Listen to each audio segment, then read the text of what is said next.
This is Brent.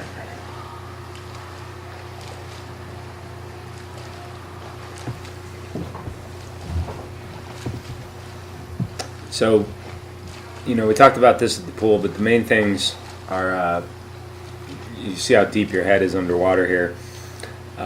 Really driving your arms down.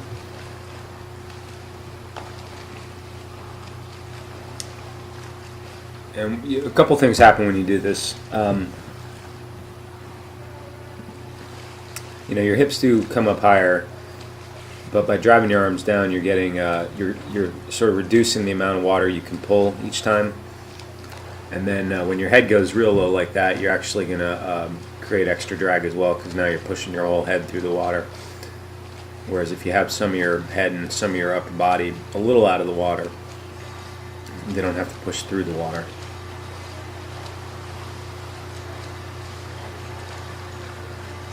Think of a boat on the surface of the water, where just the hull is in the water, versus a submarine that's having to push through, nothing but water.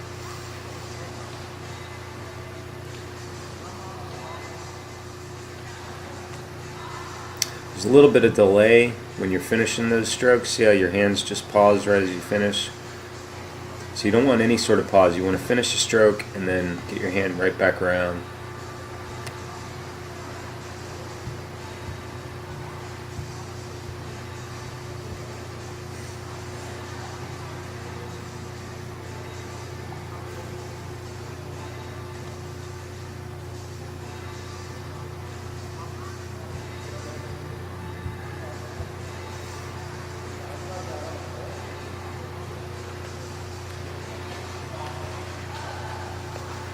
Now, you're extending a little deeper than I'd like, but the direction you're extending is good. So you're extending directly forward.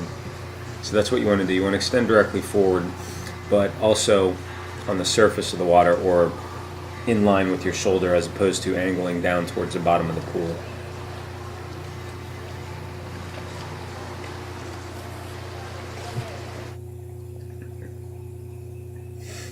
So you get a good idea of what's going on with that. So basically you get your entire upper body and head, below the surface of the water. It means you have to push everything through the water. If you extend forward, basically forward and up, from this position, it'll keep you more on the surface. You'll get a better pull, because you'll be able to grab more water with each stroke. And we talked about the high elbow. So, effectively what you're doing here, once you start pulling, it's sort of a straight arm pull, meaning, when viewed from the side, the forearm and the upper arm have the same sort of angle. The high elbow is where you extend forward and then rotate your shoulder internally. That elbow comes up, hand and forearm angle down or vertical relative to the bottom of the pool. And then you leverage yourself through the water using that. It uses your lats more. Your lat is the best muscle for, the primary muscle for swimming.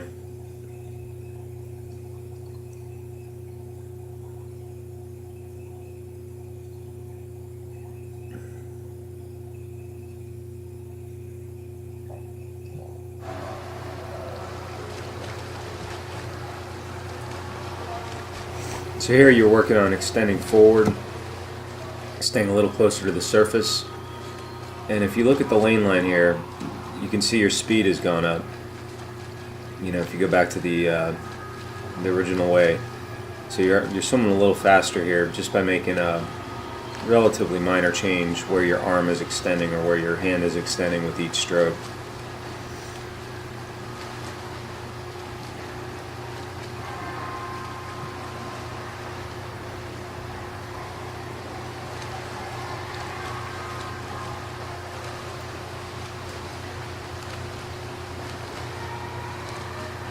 Your hips haven't dropped at all.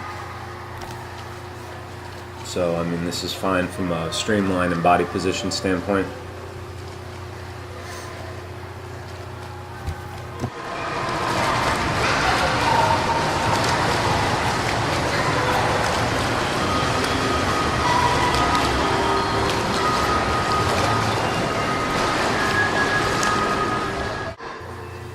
So one arm drill, this is where you really work the catch. You know, you can, and you're doing a good job there. That's the correct motion. There we go. So this is, over time, this is a strength builder as well as a technique improver. You can do this with the board or without the board. You don't have to use the board, but it just helps keep your hand in front when you're starting out. But this is where you think about, okay, shoulder rotation, elbow up, hand and forearm down, and get a good catch.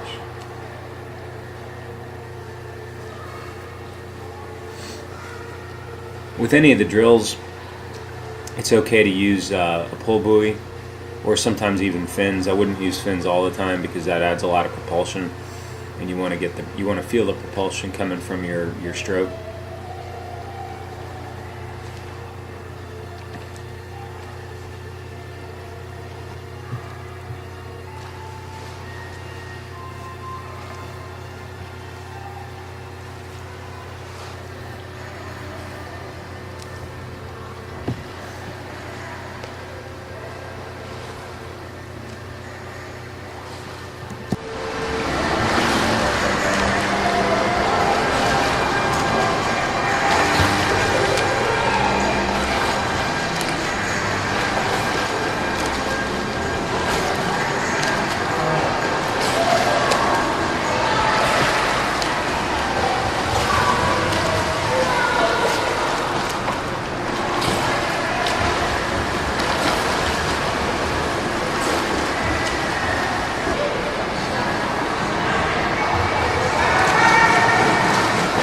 Now we're working breathing, reaching forward, trying to get the catch.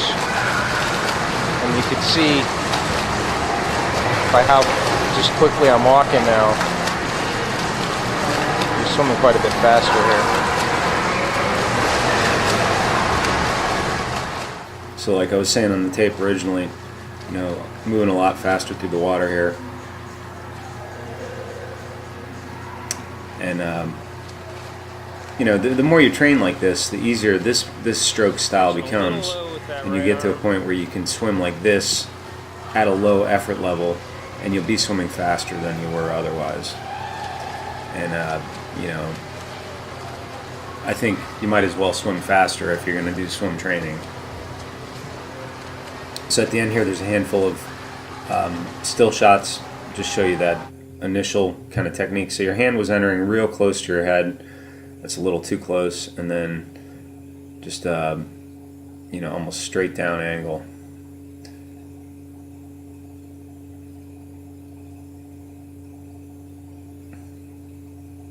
You see how deep your head and your left, excuse me, yeah, your left shoulder are all underwater there, so you're having to push all that through the water as well. And then that pause, I know you're not doing this now, but when you extend like that and then pause, you continue to lose momentum unless you're kicking a lot. And from a triathlon perspective, you don't want to kick a whole bunch. And a good kick is good, but you don't want to have a super hard kick. So hopefully that helped.